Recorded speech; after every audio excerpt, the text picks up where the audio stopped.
Bonjour à tous, on se retrouve donc aujourd'hui pour le 7ème podcast T-Planète FM, et donc cette fois-ci je ne suis pas en retard, nous sommes le 12 avril 2020, le 27ème jour du confinement. Et oui, ça va faire bientôt un mois que le confinement a été déclaré, bon faudrait que j'arrête de l'évoquer parce qu'à chaque fois j'ai des crises d'angoisse. Donc ça fait plus d'une semaine que j'ai commencé ce podcast et on a désormais une semaine entière de contenu. Allez, trêve de chiffres, place au contenu. Au sommaire on aura des cours, de la 3D, des clés USB, un peu d'histoire et un conseil gaming, un programme chargé, alors préparez-vous à encaisser. C'est parti.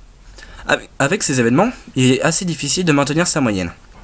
Dernièrement, Texas Instruments t'avait proposé des cours de maths en direct via Facebook Live. Je t'en avais d'ailleurs parlé dans le 5ème podcast. Eh bien, c'est au tour de Casio de proposer des cours de maths en ligne à travers son réseau d'enseignants, et ce dès cette semaine. Il s'agit de 2 dates d'1 heure chacune et de plus pour un niveau très large, de la 4ème à la seconde. Le mardi 14 avril entre 14h et 15h, tu pourras donc étudier une série statistique avec notamment des moyennes, des quartiles, des écarts types. Le jeudi 16 avril entre 14h et 15h, tu pourras étudier des fonctions avec notamment les propriétés, la définition de fonctions, etc. Le tout avec des exercices en direct et même la possibilité de poser tes questions au professeur. Tous les liens sont disponibles sur tplanète.org. Place maintenant quelque chose qui devrait plus t'intéresser que des cours, car je te connais, cher auditeur.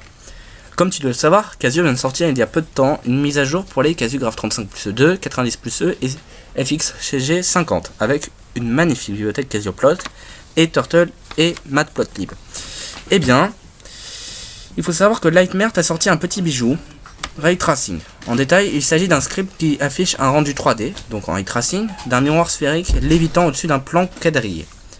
Des performances raisonnables pour ce genre de logiciel sur une calculatrice, car il faut savoir qu'on a rendu en projection orthonormée, en carré, 192 par 192 pixels, et un rendu plein écran, 384 par 192 pixels, en 6 minutes 45 secondes. J'ai oublié de préciser pour l'autre, c'était 3 minutes 45, je ne dis pas de bêtises, 3 minutes quelque chose comme ça. Et ce qui sans doute est dû par le rafraîchissement à chaque nouveau pixel calculé. Le programme est disponible en téléchargement sur planetecasio.org accompagné d'un topic, et je suis sûr que le petit mage va poster tous les liens relatifs aux articles en dessous, ça sera épinglé. Merci le petit mage. Si tu possèdes une clé USB d'émulation Casio, par exemple gagnée sur tplanète.org, tu dois te demander si tu peux la mettre à jour avec cette dernière version.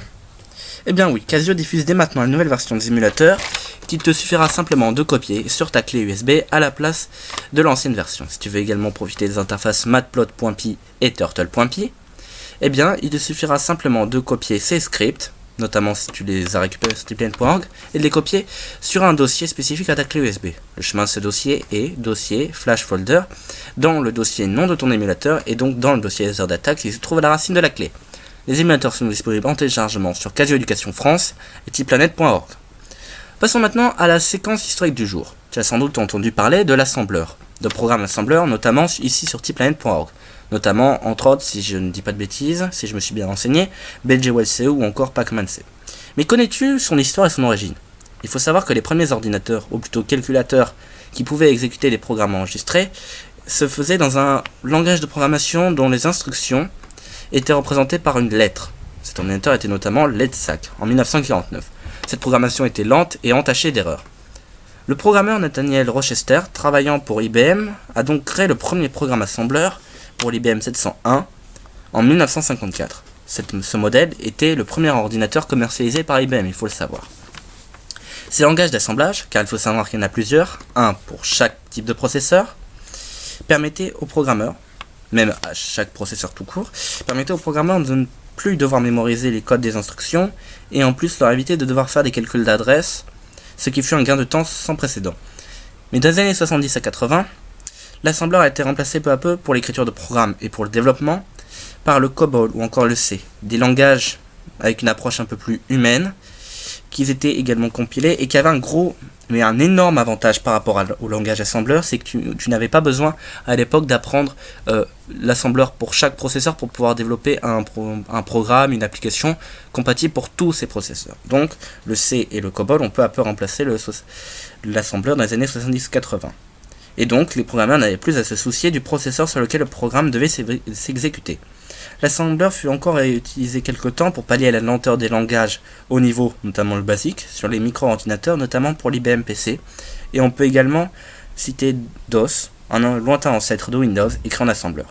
Seules les consoles de jeux résistèrent encore quelques temps et gardèrent l'assembleur, notamment pour les jeux de la Super Nintendo ou encore la Mega Drive.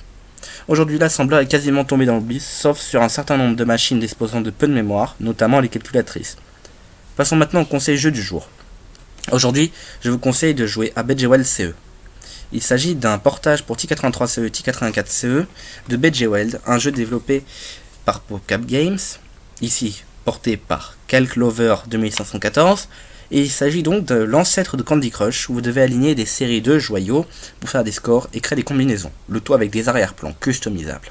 Le jeu est disponible en téléchargement sur tiplanet.org, alors qu'attends-tu pour l'essayer? Voilà, c'est tout pour aujourd'hui. N'hésitez pas à vous abonner et à mettre un post, ça me ferait chaud au cœur. Et surtout, n'hésitez pas et portez-vous bien. Donc, après-demain. Merci de